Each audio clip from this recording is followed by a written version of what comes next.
In today's video, I'm going to teach you Microsoft Loop for beginners, easy note-taking and collaboration. Microsoft Loop is a flexible workspace where you can brainstorm, capture notes, and move projects forward with others in real time. We'll walk through getting in, setting up your space, and using the key tools that make Loop great for organizing ideas and tasks. First, open your browser and go to loop.microsoft.com. Sign in with your personal or your work or school Microsoft 365 account.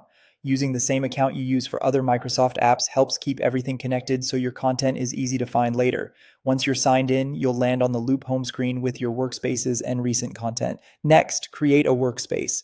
Think of a workspace as the container for everything related to a project or topic.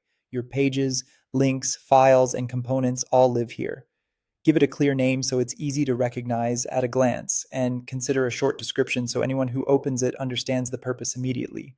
A tidy workspace makes it simple to locate what you need as the project grows. Inside your workspace, create pages to hold the actual content. Pages are your canvas for meeting notes, research, plans, and task lists. You can add multiple pages for different streams of work, like planning, notes, and assets, so you don't crowd a single document. Use headings to structure sections and keep related ideas together. If you prefer a clean overview, start with a brief summary at the top, then add details below. To jumpstart your structure, use a built-in template such as project planning. Templates provide ready-made sections, tables, and prompts, so you don't have to start from scratch. Pick the template, then tailor it to fit your workflow by renaming sections, removing what you don't need, and adding any missing details. Templates are especially helpful for consistency across teams. Now, start filling your page. You can type directly anywhere and Loop will format as you go.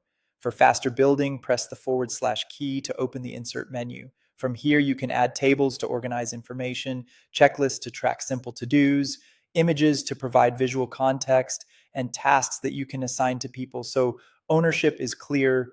The / menu keeps everything within reach, and you can mix components on the same page to match how you think. That's it. Sign in, create a workspace, add pages, use a helpful template, and build your content with text and the / menu. With these basics, you're ready to capture ideas quickly and collaborate smoothly in Microsoft Loop.